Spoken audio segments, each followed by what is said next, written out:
ஒரு வாழ்க்கைய தொலைச்சிட்டாங்க. அது புரியுது, அந்த வேதனை புரியுது. இந்த வாழ்க்கையாவது தக்க வச்சுக்கணும்னு பாக்குறாங்க. பட் வாழ வந்த இடத்துல எனக்கு என்ன கேட்கணும், ஒரு நிமிஷம், எனக்கு என்ன கேட்கணும்னு தோணுதுன்னா தம்பி, அண்ணிங்கிறவங்க வந்து ஒரு பொண்ணை கல்யாணம் பண்ணி அவங்க முன்ன வாழ்க்கை மாறி போச்சு, இவங்களுக்கு கொடுக்க வேண்டிய அந்த உரிமைகளை கொடுக்காம எதுக்கு நீங்க அண்ணிக்கிட்டே எல்லாத்தையும் கேட்டுட்டு இருக்கீங்க? அது அவங்கள மனசுல உறுத்துது. நீங்க யார வேணா கேளுங்க, நான் அந்த வீட்டு வாசிப்பி கூட பேசாம தான் நீ குளிச்சுட்டு ரெடி ஆயிட்டு வெளியே உக்காந்துருந்தா அவ வந்து அங்க உக்காந்துங்கிறாளா? 3 பசங்களை வெத்துன்னு வந்து வச்சுக்கிட்டு இதே மாதிரி உக்காந்துன்னு வண்டி எத்தனை வருமா இவனை பார்த்துட்டு தான் அவங்க போவாங்களே. அதாவது எனக்கு என்ன தெரியுமா, ரோஜா சொல்ல சொல்ல எனக்கு ஒரு மாதிரி குழம்புறேன் நானு. தேவையில்லாம அதுக்குள்ளேயே நுழைறாங்க. இதுல இருந்து வெளியே வரணும்னு தான் நாம முயற்சி பண்றோம்.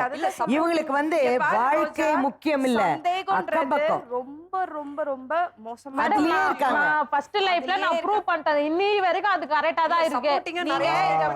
இல்ல ஆமா, இப்ப இதுவும் ப்ரூவ் பண்றேன் மேடம். நான் நீ இத ப்ரூவ் பண்ணதா ட்ரை பண்ற. ஆனா நான் உங்க ரெண்டு பேரோட வாழ்க்கையை காப்பாத்தணும். அந்த குழந்தை லைஃபே போனா கூட பரவாயில்ல மேடம். நான் சின்ன வயசுல இருந்து அது மாதிரி நான் ஒத்தனை எடுத்து வச்சேன்னா இவன் சும்மா இருப்பானா? நம்பி ஒரு குழந்தை இருக்கு, நீங்க இப்படி எல்லாம் பேசவே கூடாது. முதல்ல அப்படி விட்டுட்டு போறது வாழ்க்கை இல்லைன்னு சொல்றாங்க. அதத்தான் சொல்றாங்க படிச்சவங்க, இதுக்காகவே ஸ்பெஷலிஸ்ட் அவங்க. இந்த மாதிரி சந்தேகத்தினாலதான் ஆரம்பிச்சிருக்கு பிரச்சனை. இந்த பக்கத்து வீட்டு பெண்ணோட இந்த மாதிரி ஒரு பிரச்சனை தான் ஆரம்பிச்சிருக்கு.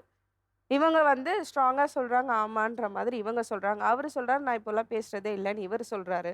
ரோஜா, அவர் தப்பு பண்ணியிருக்காருன்னு வச்சுக்கோமா, அந்த தப்பை திருத்திக்கிட்டு உன் குழந்தைக்காக அவரை மன்னிச்சு அவர் ஏத்து அந்த இடத்துல இருந்து நீங்க தனியா போய் ஒரு குடும்பம் ஒரு 6 மாசம் நடத்திப்பாரு. அவர் திருப்பி அந்த மாதிரி ஏதாவது ஒரு பிரச்சனை பண்ணாருன்னா அதுக்கப்புறம் நீ வந்து என்ன டிசைட் பண்ணுமோ டிசைட் பண்ணு. ஏன்னா குழந்தையோடைய வாழ்க்கை ரொம்ப முக்கியம்.